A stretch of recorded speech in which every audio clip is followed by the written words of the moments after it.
राधे राधे प्रिय साथियों, मैं हूं आपका इष्ट फ्रेंड विष्णु शास्त्री। आप सभी का तहे दिल से स्वागत करता हूं आपके इस यूट्यूब चैनल में। और आज की इस विशेष एपिसोड में हिंदू धर्म में सभी देव देवताओं की पूजा अर्चना के साथ उनकी परिक्रमा का भी बहुत महत्व बताया गया है। अपने दक्षिण भाग की ओर चलना या गति करना परिक्रमा कहलाता है। परिक्रमा में जो व्यक्ति का दाहिना अंग है वो देवताओं की ओर होता है। हमेशा ध्यान रखें कि परिक्रमा सदैव अपने दाएं हाथ की ओर से प्रारंभ करनी चाहिए, क्योंकि देवीय शक्ति के आभामंडल की गति दक्षिणावर्ती होती है। बाएं हाथ की ओर से परिक्रमा करने पर देवीय शक्ति के आभामंडल की गति और हमारे अंदर विद्यमान परमाणुओं में टकराव पैदा होता है, जिससे हमारा तेज नष्ट हो जाता है। जबकि दाएं हाथ की ओर से परिक्रमा करने पर उसे देवी देवता की कृपा आसानी से प्राप्त होती है। आइए जानते हैं हिंदू धर्म में परिक्रमा किस अनुसार करनी चाहिए। प्रगतम दक्षिणमिति पर दक्षिणम के अनुसार अपने दक्षिण भाग की ओर से गति करना परदक्षिणा कहलाता है। परदक्षिणा में व्यक्ति का दाहिना अंग देवताओं की ओर होता है। इसे परिक्रमा के नाम से प्राय जाना जाता है। पूजा अर्चना के बाद भगवान की मूर्ति के आसपास सकारात्मक ऊर्जा एकत्रित हो जाती है। इस ऊर्जा को ग्रहण करने के लिए परिक्रमा की जाती है। शास्त्रों में लिखा है, जिस स्थान पर मूर्ति की प्राण प्रतिष्ठा हुई है उसके मध्य बिंदु से लेकर कुछ दूरी तक दिव्य प्रभा अथवा प्रभाव रहता है। यह हम जिस प्रकार देवता के निकट जाते हैं वैसे ही गहरा होता जाता है और दूर जाने पर घटता है। इसलिए भगवान की प्रतिमा के निकट परिक्रमा करने से देवीय शक्ति के ज्योतिर्मंडल से निकलने वाले तेज की सहज ही प्राप्ति हो जाती है। आइए जानते हैं हमको परिक्रमा किस अनुसार करनी चाहिए।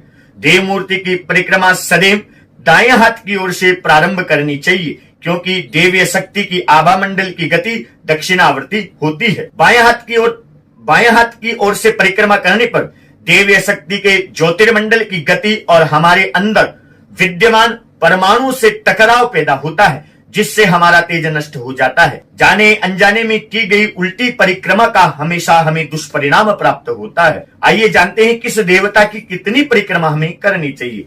वैसे तो सामान्यतः सभी देवी देवताओं की एक ही परिक्रमा की जाती है, परंतु शास्त्रों के अनुसार अलग अलग देवी देवताओं के लिए अलग अलग परिक्रमा और अलग अलग संख्या निर्धारित की गई है।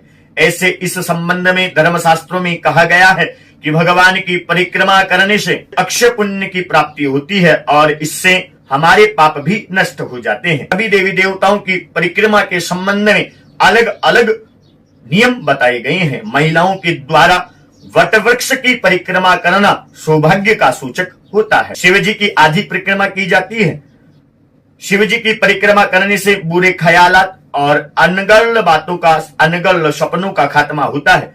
भगवान शिव की परिक्रमा करते समय अभिषेक धार को आप लांघकर नहीं जाए। वहीं पे देवी माँ की एक परिक्रमा करनी चाहिए। श्री गणेश जी और हनुमान जी की 3 परिक्रमा करने का विधान है। गणेश जी की परिक्रमा करने से जो भी आपके मन में सोची हुई कल्पनाएं हैं वो पूरी होती है।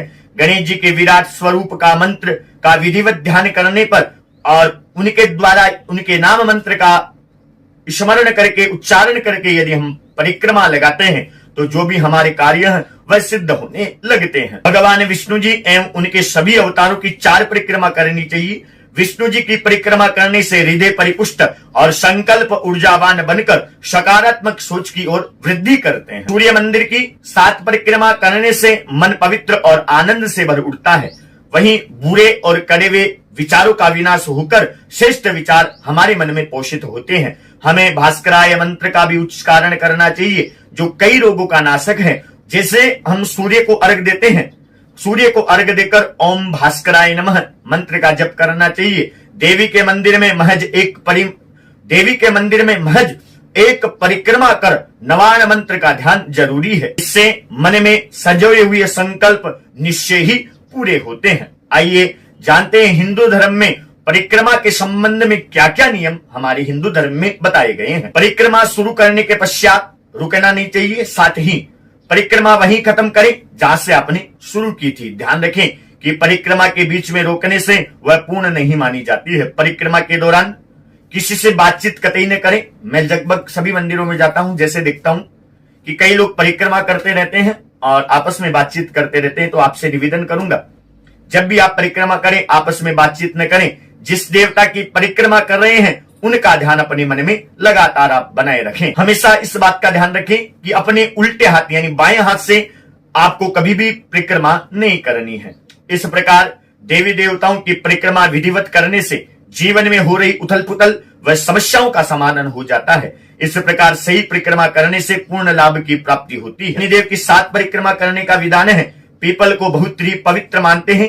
इस पर 33 करोड़ देवी देवताओं का वास माना जाता है। पीपल की परिक्रमा से न केवल शनि दोष वरन सभी तरह के ग्रह जनित दोषों से छुटकारा मिलता है। पीपल की 7 परिक्रमा करनी चाहिए। जिन देवताओं की परिक्रमा की संख्या का विधान मालूम न हो उनकी 3 परिक्रमा की जा सकती है। 3 परिक्रमा के विधान में जो सभी जगह स्वीकार किया गया है, सोमवती के दिन मंदिरों में देवताओं की 108 परिक्रमा को विशेष फलदायी बताया गया है। जहां मंदिरों में परिक्रमा का मार्ग न हो वहां भगवान के सामने खड़े होकर अपने पांव को इस प्रकार चलाना चाहिए कि जैसे हम परिक्रमा में चल रहे हों। परिक्रमा में हाथ जोड़कर उनके सामने किसी भी मंत्र का जप करते हुए रहना चाहिए। परिक्रमा लगाते हुए देवता की पीठ की ओर पहुंचने पर रुककर देवता को नमस्कार करके ही पुनः परिक्रमा को आगे प्रारंभ करना चाहिए। प्रिय साथियों, ये थी परिक्रमा से संबंधित संपूर्ण जानकारी। आशा करता हूं ये वीडियो आपको पसंद आया होगा। यदि आपने दैनिक राशिफल के वीडियो को अभी तक नहीं देखा है तो उसे जाकर बिल्कुल देख लीजिए। चैनल को सब्सक्राइब नहीं किया है तो चैनल को सब्सक्राइब भी कर लीजिए। साथ में बेल आइकन को प्रेस करना बिल्कुल ना भूलें, जिससे इस चैनल की आने वाली वीडियो आप सबसे पहले देख पाएं। वीडियो को अभी तक लाइक नहीं किया तो वीडियो को प्लीज लाइक कर दीजिए। वीडियो को लाइक करने के आपके कोई पैसे नहीं लगते। जय जय श्री राधे, जय श्री श्याम।